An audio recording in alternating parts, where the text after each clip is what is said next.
Hello बच्चों, कैसे हैं आप सभी। आई होप आप लोग बहुत अच्छे होंगे और आपकी पढ़ाई भी अच्छी चल रही होगी।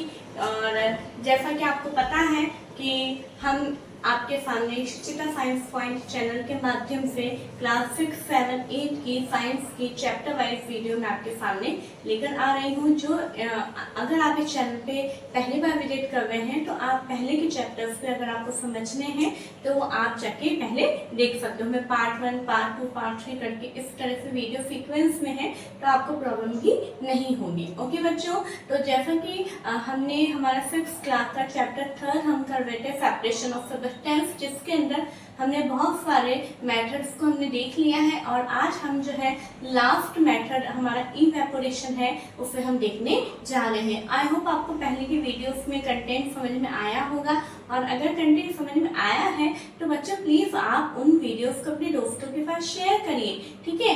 क्योंकि अगर आपको वो हेल्पफुल लगा है तो आपके फ्रेंड्स को भी हेल्पफुल लगेगा, है ना। तो चलिए आइए हम देखते हैं हमारा आज का नेक्स्ट टॉपिक, है ना। हम देख रहे हैं इवेपोरेशन। इवेपोरेशन को हिंदी में क्या बोलते हैं बच्चों? इवेपोरेशन को हिंदी में बोलते हैं वाष्पीकरण। लिख लीजिए आप यहाँ पे वाष्पीकरण। ओके, यानी इसके अंदर क्या बनती है? इसके अंदर वाष्प बनती है। अब देखिए, we use the process of evaporation to separate a mixture of water and salt. इस प्रोसेस को हमने वाटर एंड सॉल्ट का जो मिक्सचर था, यानी पानी के अंदर नमक को जब हम डिसॉल्व कर लेते हैं और उस मिक्सचर को अगर हमें सेपरेट करना है, वाटर और सॉल्ट को हमें अलग अलग करना है, तो हम कौन से प्रोसेस को काम में लेते हैं? इवेपोरेशन को। अगर आपसे पूछ लिया जाए what process we use water and salt, है ना, कौन से प्रोसेस को हम यूज में लेंगे इन्हें सेपरेट करने के लिए, तो आपका आंसर क्या होगा? इवेपोरेशन। ओके बच्चों, अब इवेपोरेशन प्रोसेस क्या होता है उसकी थोड़ी सी हम डेफिनेशन देख लें। The process of conversion of water into its vapour is called evaporation. यानी वो प्रोसेस जिसके अंदर वाटर काई में कन्वर्ट होता है, वेपर में कन्वर्ट होता है, उसको हम क्या बोलते हैं? इवेपोरेशन बोलते हैं। देखिए वर्ड्स पे आप देखिए, वाटर काई में कन्वर्ट हो रहा है, वेपर में। तो वेपर का बनना ही क्या कहलाता है? इवेपोरेशन कहलाता है। क्या कहलाता है बच्चों? इवेपोरेशन कहलाता है। अभी जो इवेपोरेशन का जो प्रोसेस है, एक बहुत ही मोस्ट इम्पॉर्टेंट वर्ड है जिसके अंदर हमारी हेल्प करता है, वो है हमारा कॉमन सॉल्ट को हमें प्राप्त करना। आप जो खाने में नमक डालते हैं उसे हम क्या बोलते हैं? Common salt. क्या बोलते हैं? Common salt. और वो साधारण नमक हमें कहाँ से मिलता है? एक बहुत क्या कहते हैं, खारे पानी का आपने देखा है, हमारे राजस्थान में एक सांभर जगह है जहाँ पे एक सांभर झील पाई जाती है। वो एक पूरे खारे पानी की झील है, ठीक है। तो उस खारे पानी के वो खारा पानी खारा क्यों है? क्योंकि उसके अंदर उस पानी में बहुत ज्यादा नमक मिला हुआ है, जिस कारण वो पानी खारा है, ठीक है। उस पानी से नमक को बनाया जाता है। अब पानी से नमक कैसे बनाया जाता है? तो वो देखिए किसी water contains many salt mixed in it, है ना। इस पानी के अंदर बहुत सारे सॉल्ट प्रेजेंट होते हैं, है ना। तो इस क्या किया जाता है? इस पानी को इस तरह से अलग अलग बना दिया जाता है, पेट्स बना दिए जाते हैं, उसके अंदर इस पानी को रखा जाता है और जो सूर्य की गर्मी, सन की जो हीट है ना, वो सनलाइट इसके ऊपर कंटिन्यू आ रही है, ठीक है, कंटिन्यूसली आ रही है। तो ये पानी जब सन की हीट को पाके गर्म हो जाता है, हीट हो जाता है और हीट होने के बाद में हमें काई में बदलने लग जाता है। ये हीट होने के बाद में वेपर बन के ऊपर उड़ जाता है। पानी तो जो वेपर बन के ऊपर उड़ जाता है और यहाँ हमें क्या नजर आता है? यहाँ हमें बहुत सारे एक स्टोन्स लाइक मतलब नमक के बहुत सारे तरह से हमें पत्थर हमें यहाँ पे नीचे नजर आते हैं। क्यों? क्योंकि पानी तो इवेपोरेट हो गया, नीचे के बचा है नमक। ओके, फिर इसके बाद में क्या होता है? इसके अंदर बहुत सारी इम्प्योरिटीज होती है, बहुत सारी अशुद्धियां होती है इसके अंदर, है ना। बहुत सारे पानी के अंदर क्योंकि धूल मिट्टी मिक्स हुई भी होगी, बहुत सारी और भी चीजें जो नहीं मिक्स होनी चाहिए वो भी होंगी, तो वो इस तरह से इसके अंदर पाई जाती है। अब यहाँ पे फिर इनको फैक्ट्री के अंदर ले जाया जाता है। फैक्ट्री के अंदर इसको पूरी तरीके से प्योर किया जाता है, शुद्ध किया जाता है। इनमें फिर जितनी भी गंदगी है उसको साफ किया जाता है और उसके बाद में फिर ये पैकेट्स के अंदर बना के बिल्कुल पाउडर फॉर्म में इसको करके हमारे पास मार्केट में पहुंचता है, ठीक है बच्चों। तो इस तरह से कॉमन सॉल्ट को प्राप्त करने का सबसे अच्छा मेथड क्या है? हमारा इवेपोरेशन। ओके, अब हमारा नेक्स्ट टॉपिक देखिए, use of more than one method of separation, यानी कई बार क्या होता है कुछ मिक्सचर्स ऐसे होते हैं जिनके अंदर एक ही सेपरेशन के मेथड से उन्हें सेपरेट नहीं किया जा सकता है, तो उन्हें सेपरेट करने के लिए हमें क्या करना होता है, एक से ज्यादा मेथड फॉलो करने होते हैं। जैसे कि हमने क्या मिक्सचर लिया है, ठीक है, mixture of sand and salt, यानी मिट्टी और नमक, इन दोनों का हमने मिक्सचर लिया है। अब हमें उसमें मिट्टी को अलग करना है, सॉल्ट को अलग करना है। आप इमेजिन करके देखिए, आप ये चीज घर में करके देख सकते हैं। आपने मिट्टी और नमक को एक साथ मिला लिया, अब आप उन्हें अलग करो, कर सकते हो? No, it is not possible, ये संभव नहीं है। तो अब आपको क्या करना पड़ेगा कि जो ये सैंड और सॉल्ट है, इसको पहले हमें पानी के अंदर इसको मिक्स करना होगा। क्या के अंदर? पानी के अंदर मिक्स करना होगा।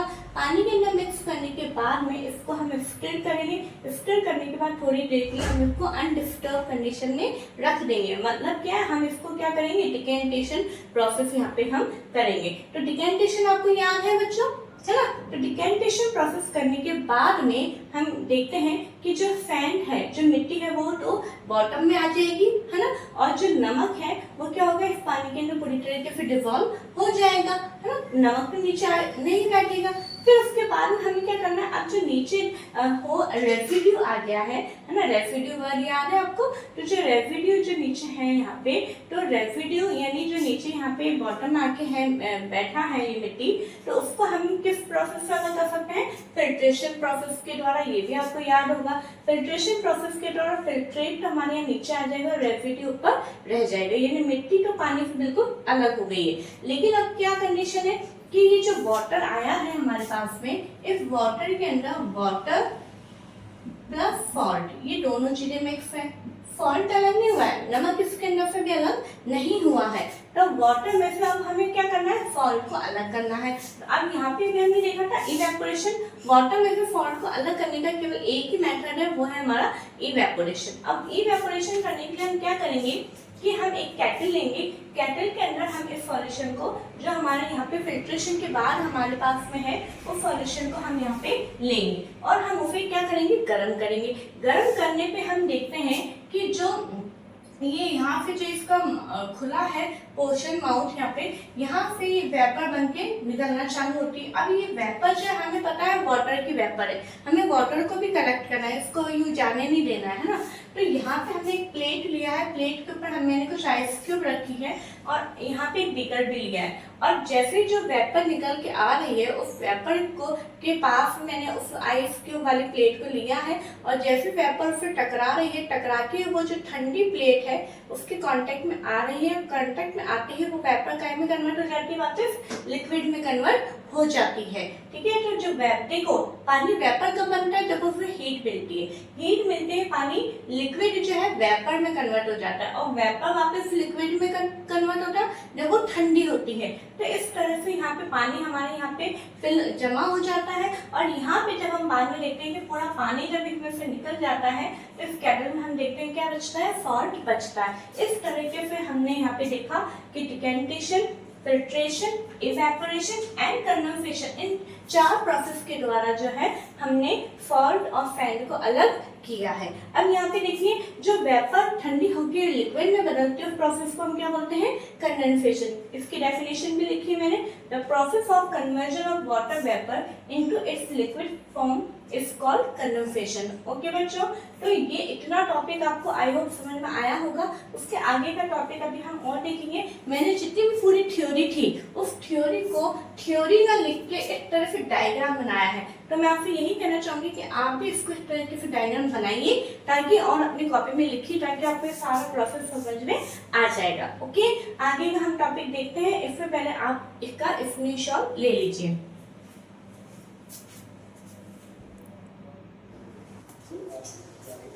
ओके बच्चों, तो आपने अपना स्क्रीनशॉट ले लिया है। अब हम नेक्स्ट टॉपिक देखेंगे, can water dissolve any amount of a substance. क्या वाटर के अंदर कितना भी अमाउंट का सब्सटेंस डिसॉल्व हो सकता है ना। यहाँ पे हम ये कहते हैं कि हमने ये भी देखा था कि वाटर जो है वो यूनिवर्सल सॉल्वेंट है, यानी वाटर के अंदर सब कुछ जो है मोस्टली 90% चीजें जो है वाटर के अंदर डिसॉल्व हो जाती हैं, है ना।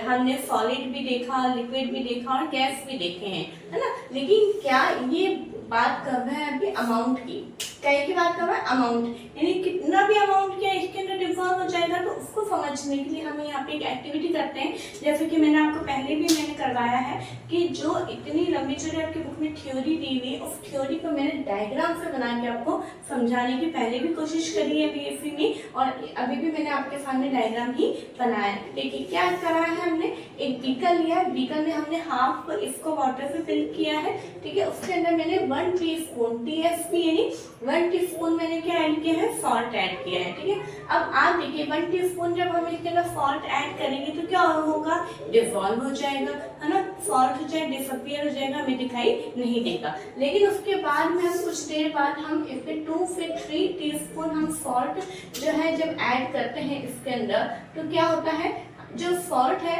वो पूरी तरीके से डिसॉल्व नहीं होता है और हमें बॉटम पे कुछ कुछ सॉल्ट नजर आता है, ठीक है। ये है।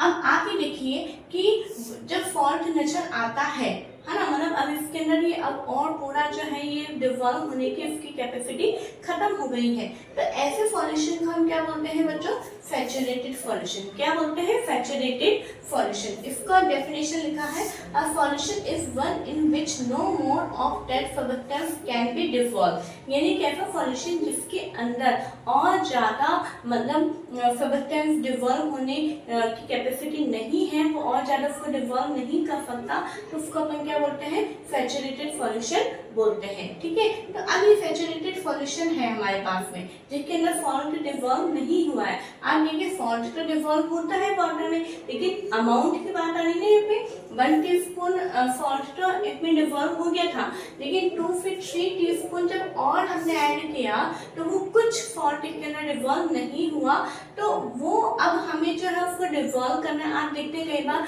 कि हम दूध लेते हैं, क्या उसके अंदर शुगर ऐड करते हैं और कई बार वो पूरी तरह से डिसॉल्व नहीं होती तो अपन उसको गर्म करते हैं। तो यहाँ पे अगर हमें इसे पूरी तरह से डिसॉल्व करना है तो क्या है, एक ही मेथड है, वो है हमें हीट करना है, ठीक है। इसलिए यहाँ पे मैंने क्या लिखा है, more of a substance can be dissolve in a solution. Solution के अंदर एक से ज्यादा सब्सटेंस को डिसॉल्व करने का एक ही तरीका है, वो है हीटिंग, ओके। जब उसे हीट किया, हीट करने पे हम देखते हैं कि जो सॉल्ट है वो इस पानी के अंदर, वाटर के अंदर डिसॉल्व हो जाता है और हमें यहाँ पे बॉटम में सॉल्ट दिखाई नहीं देता है, ठीक है।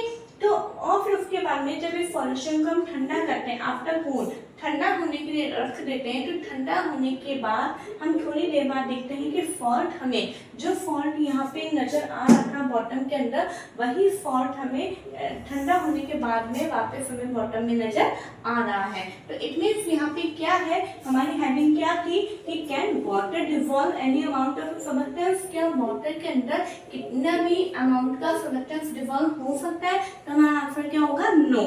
एक तरफ देखा जाए तो नहीं हो सकता। वो हम अलग अलग इस पे तरीके अपना रहे कि हमने उसको हीट कर लिया, हमने गर्म कर लिया, गर्म करने के बाद में हमने उसको डिसॉल्व होने के लिए रख दिया, ठीक है, इस तरह से। और फिर उसके बाद जब हमने ठंडा किया तो ठंडा होने पे वो हमें वापस नजर आ रहा है, ठीक है। अलग अलग तरीके हैं, लेकिन अगर आपका यूं आंसर देखा जाए तो आप लिखोगे नो, ओके, ठीक है। तो आपको ये समझ में आया होगा बच्चों कि ये पूरी थ्योरी, जो इतना बड़ा आपको पूरा एक्सपेरिमेंट था, एक्टिविटी था, वो सारी चीजें मैंने इस तरह से लिख के समझाया है। देखिए बच्चों, मेरी प्लीज आपसे एक हम्बल रिक्वेस्ट है कि अगर ये जो मैंने बनाया है, अगर आप इसे कॉपी में बना लेंगे ना, तो इतनी ढेर सारी थ्योरी को आपको बार बार पढ़ने की जरूरत नहीं पड़ेगी। उस थ्योरी का पूरा निचोड़, पूरा एक तरह से समरी मैंने डायग्राम फॉर्मेशन में बनाया है, और आप प्लीज इसे कॉपी में जरूर बना के रखिए, क्योंकि आपके पास में भी इतना टाइम नहीं होगा कि आप एग्जाम टाइम में आप वीडियो ऑन करें, उन्हें सुनिए, इतना टाइम नहीं होता है। उस समय हमारा रिवीजन का टाइम होता है, ठीक है बच्चों।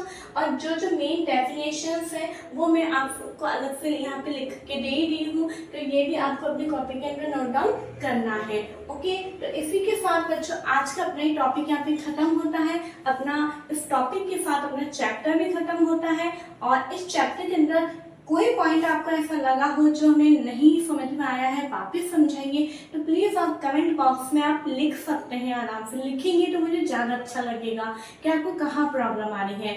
ओके बच्चों, तो आप इसका आप जरूर से बनाइए, जरूर से आप इसको लिखिए, अपनी कॉपी में नोट डाउन करिए और वीडियो को आप ध्यान से देखें। और अच्छा लगा है अगर आपको वीडियो 1% भी अगर आपको हेल्पफुल लगा है तो प्लीज़ आप अपने फ्रेंड्स के साथ शेयर करिए, ताकि वो भी इसका लाभ उठा सके, वो भी इतनी शॉर्ट पैटर्न पे जो इन चीज़ों को समझ सके। ठीक है बच्चों, आप ये मत सोचिए ये चैप्टर हमारे PT1 में क्वार्टरली में आगे नहीं आएंगे, लेकिन हमें नॉलेज हमारी अच्छी होनी चाहिए। ओके, तो आप वीडियो को लाइक करें, शेयर करें, सब्सक्राइब करें। Thank you.